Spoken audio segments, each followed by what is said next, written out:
Welcome everyone on this fifth webinar for Resolution Engine um, titled Claims Management. Previously, we had similar 30-minute mini webinars on various topics, including how to add leads on the platform, how to add and manage assignments, the CIRP timelines, and the last webinar that we had was on case run, how to manage the end-to-end process for the CIRP assignments. So today, this 30-minute session is on claims management. Undoubtedly, so the agenda for today, I'll start with that, is that we'll go through the high-level challenges and the status quo of how claims are managed by IPs and their support teams in the manual environment today, and how digitization solves some of these challenges. Then we'll jump into the demo directly, and we'll show you how you can add claims, collate, and verify those. And finally, if time permits, we'll have a short poll and open the floor for Q&A. So to start with, what is the current state of claims management? It's undeniably manual, even though IPs and support teams use Excel sheets, emails, SharePoints, and various other local and distributed pieces of technology. There is no cohesive, integrated platform or a way where all the claims management are being done today. So the problem through that is IPs have to sift through various emails, generally the claims that they have received on their process email IDs, sometimes received through hand, sometimes received through courier, and so on. And then their support teams or they themselves are building those annexures, verifying all these details manually, and building the documents for compliance, and the final annexure sheets for submission to IBBI. Another problem is that data is scattered. What this means is, of course, because the channels of receiving claims are multiple, they're located in multiple places, especially in large assignments like those of real estate, where there might be hundreds and even thousands of claimants. This data might be scattered amongst the support team members or the IPs themselves. And this creates compliance risk because we are introducing the risk of manual error, oversight, or simply loss of data. And finally, the manual way of managing claims, it restricts tracking or going back at a point in time to be able to see what happened when and what was the status of my claims at a particular point in time, and be able to download that status automatically. Of course, you can do it manually, claim by claim, but if the number of claims is too much, it becomes too onerous on the IP as well as the IP teams. So Resolution Engine solves these problems by eliminating the manual processes that are involved in claims management. One significant way that it does is by reading the claim form automatically, fetching the information that is relevant or that is found on the claim, and then displaying it on the screen for you to verify, so that there is minimal intervention from the IP side to manually enter the data. So there's no need or very minimal need to manually enter the data. And this comes in handy, especially if the number of claims is large, as is seen in, for example, real estate assignments. It also reduces compliance risk because now you're generating the annexures as well as the Excel sheet that needs to be submitted to IBBI on a periodic basis, automated. Everything, including percentage of voting share calculation, etc., is auto-calculated. So that saves time and makes the process efficient. And of course, finally, it enhances tracking and visibility, which means that you're not only looking at the status of your claims and the collation as of today, but you can actually go back in time and see what your claim collation status looked like, say, on last 2 months and prior and so on. So some of the features, and I'll just quickly skip through those because I want to directly jump into the demo, is that you can, it doesn't matter which channel you receive your claims from. So you can receive it on your process email ID, you can receive it through a courier, or you can also receive the claim online, i.e. a claimant logs into Rezolution Engine. Maybe they've seen the public announcement, they log in, they can just select the corporate data, they enter the information, the claim form based on their persona is automatically generated, and through the platform, the claim is submitted to the insolvency professional that is tied to that assignment. Then we have a centralized claims dashboard, which I'll show you in just a moment.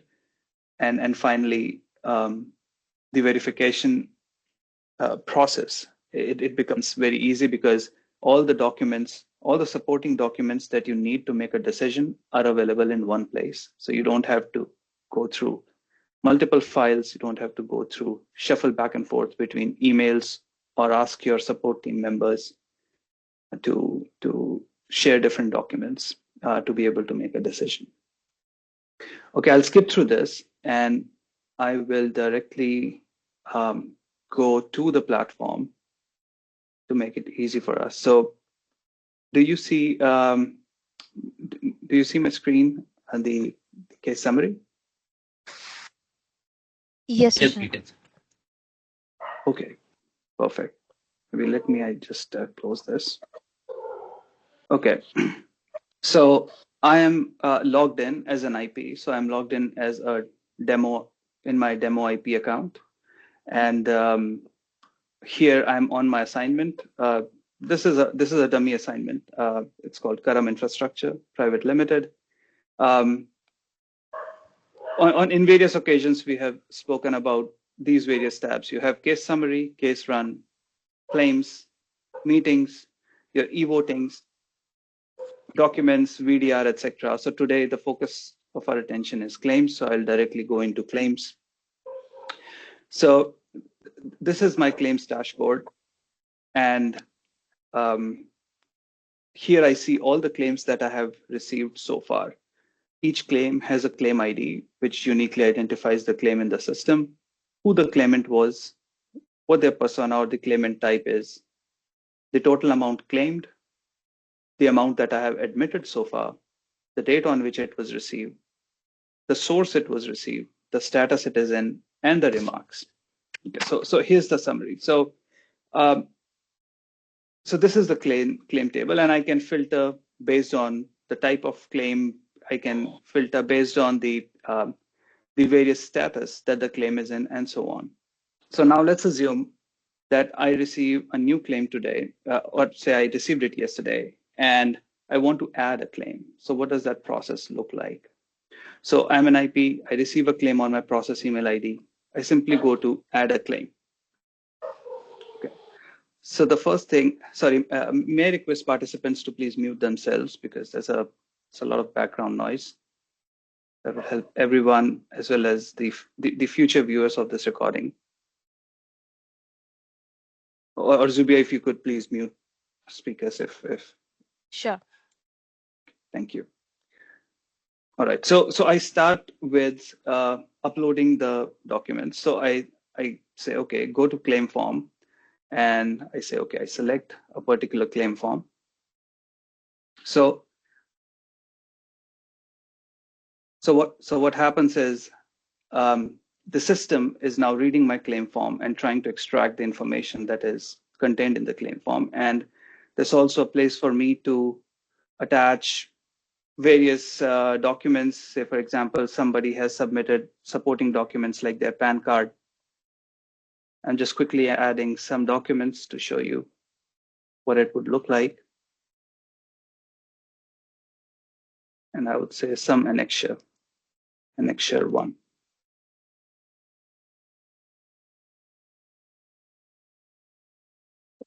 So let's just say I received these 3 supporting documents. I have added them, and now I'm ready to go.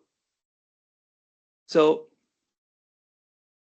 as I go to add this claim, I see a side-by-side view of the documents that I have received, as well as the data that has already been automatically extracted by the system for me. So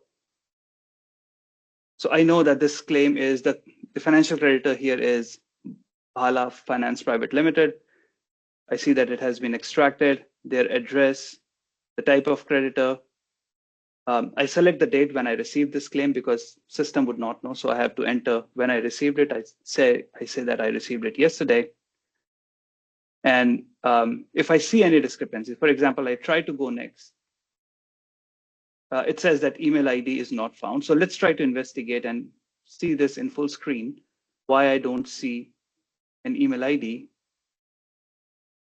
is because in the address and email ID, they have not provided an email ID.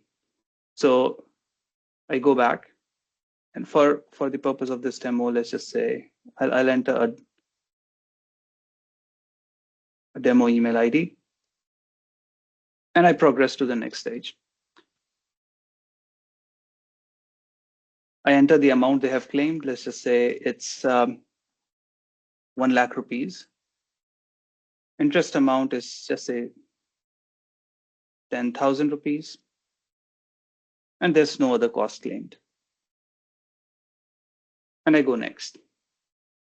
So the advantage here is that, and then any amount claimed as a guarantor, I see that in the claim, they have not claimed any amount as the guarantor, so I'll simply say 0 here. Go next. There are no amounts claimed under clause H and I, as I can see in row number 6 of this form.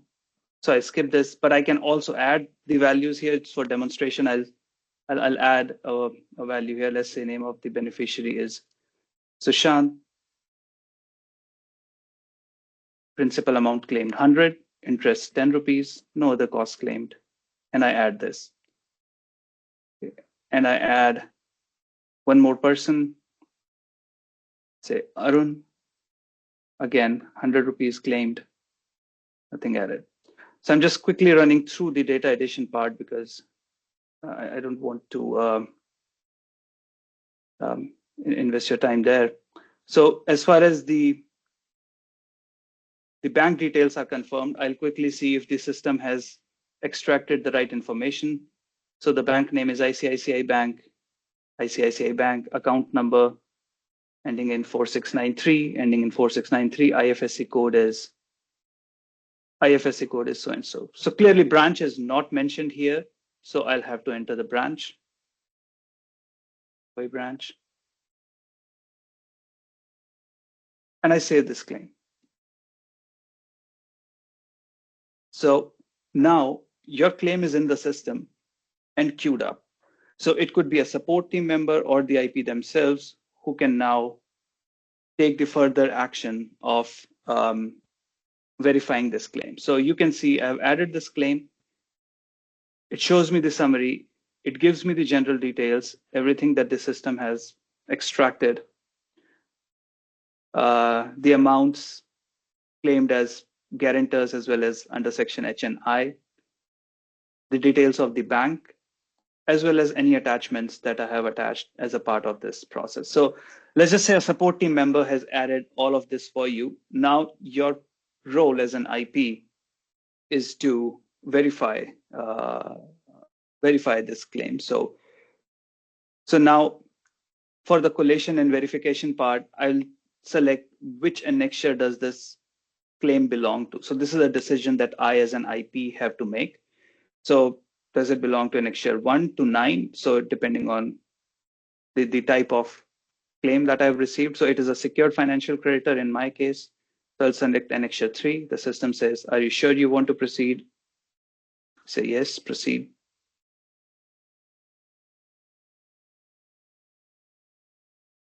So here, the verification process will start. on the left, I see the documents that I have received. So this is the claim form. Other supporting documents that I had received was the sanction letter that I see here, the PAN card of the company that they had submitted, and some other supporting documents as a proof of incurrence of debt. Okay, so now I have these documents. Now it asks me to verify, and as a process of that, as an IP, I'll mention, okay, what's the nature of this claim? I say it is a secured term loan in which the amount covered by security interest is, say, 1 lakh rupees. Amount covered by guarantee is nothing. Whether it is a related party, yes or no. So based on the analysis of these documents, suppose I determine that it is not a related party. It's an independent financial creditor. Now I have to make a decision. What amount do I want to admit and what amount do I want to reject? So let's just say I decide to admit this claim. And you can make any decision. You can choose to admit, you can choose to reject, or you can choose to partly admit the amount of claim. So clearly, I have admitted the entire amount. Now I want to calculate what percentage of voting share does this have in my COC constitution, because I have received other claims as well. So the system calculates it depending on my nature type, depending on the type of creditor I am, operational or financial, as well as based on whether I'm a related party or not.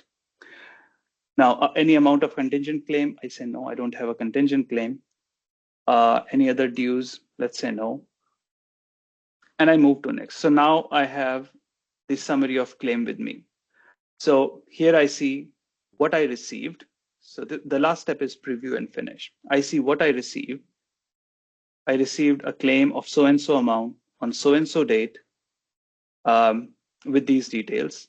Now, what did I verify? What did I end up deciding on this claim is I admitted this claim, the entire amount, rejected nothing, and so and so. Is there any remarks I want to enter? And remarks is important because it helps. If the number of claims is super large, it helps the IP identify what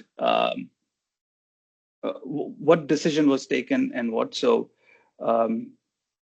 claim verified and admitted as received. Okay, so and I add this remark and finish verification. It also comes in handy if you have multiple people working on the same claim, and especially if you have a large support team. So suppose you have IP supported by 5 support team members, and then different people are doing different things. They could be added as participants, as you see here in participants tab, and they can start addition or collation as their permission may be to add those claims to the platform. So my claim here now sits as a row, Bhala Finance Private Limited, amount admitted so and so, and I can see my remarks that I added, that I have admitted this claim.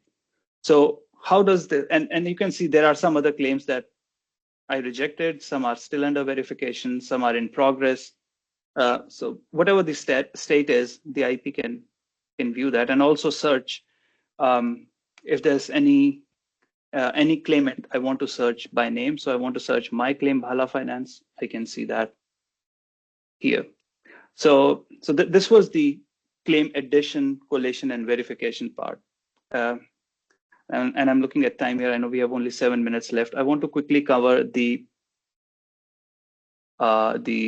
summary part. So the summary tells you about the overall status of where everything is. Okay, so it gives you tiles, how many claims, how many you admitted, how many you rejected. And then at the bottom, you see the IBBI format of that summary, that yes, you received 7 claims, you verified these claims, and what are these attributes? So, just exactly the same way you do this collation and this data management on probably an Excel sheet today. This is all taken care of by the system.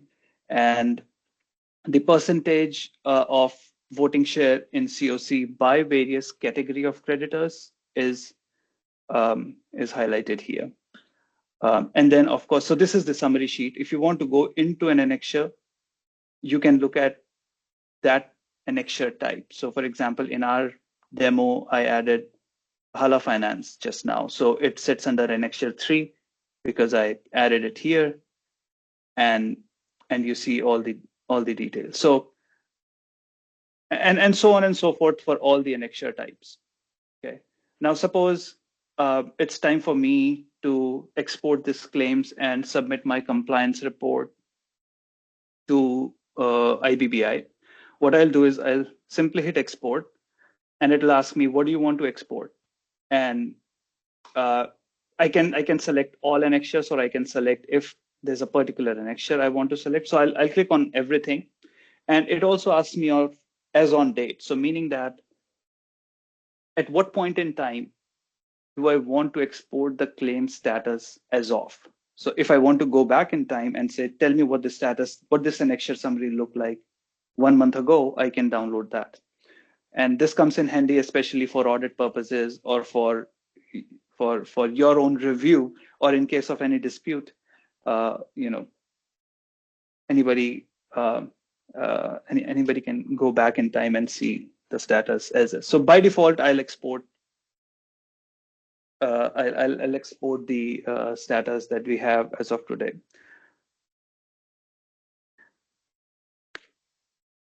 So I downloaded my file, and let's look at the data that we have received. It's essentially the same data, just formatted in a way that you use for IBBI purposes. It contains all these informations. Your annexures are aligned and formatted in a way that you normally use for submission, and so on. So you can simply download this document and upload it on the IBBI website for compliance. For the actual upload part, the steps are there in case run, which we covered in our last webinar. So in case you didn't join the last webinar, you can go there and view the recording on the website. That would also be very helpful. So that covers. We have 3 more minutes. We were hoping of a poll and a Q&A session. We'll try to accommodate as many questions as we can. But I do want to finish off by saying that, all the automated data extraction, all the automated collation processes that you see today are really just the beginning of what the future of claim management as a subset of overall assignment management is. The future is obviously fully automated and fully digital. We envisage in very short term, as a part of our roadmap, a fully system-assisted claim collation, meaning that the bulk of the verification will actually be done by the system.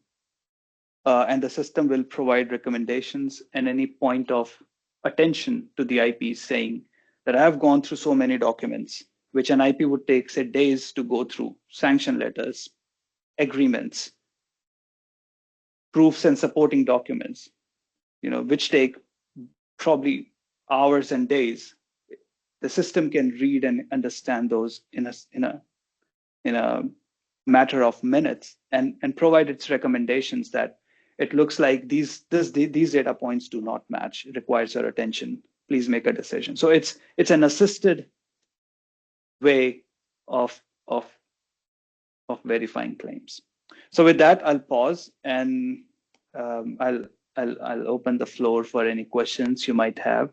I'll stop sharing my screen for now and take any questions.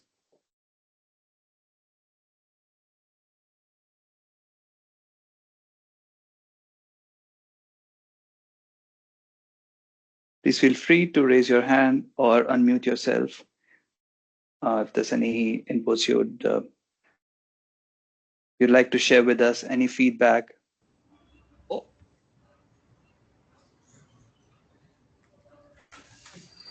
Sir आपकी previous जो video है उनका link भेज सकते हो आप, जो पिछली वीडियो है उनका? जी इंदर जी, आपको हम ईमेल के थ्रू वो सेंड कर देंगे, और वो आप ancora.com पे भी जाएंगे तो वहां पे वेबिनार करके एक सेक्शन है, वहां पे सारी वीडियो रिकॉर्डिंग्स अवेलेबल हैं। ठीक है, बट हम सेपरेटली थ्रू ईमेल भी आपको वो लिंक भेज देंगे। हाँ प्लीज जरा ईमेल पर भेज देना ना, उससे देख लेंगे सर। जी ओके ओके सर।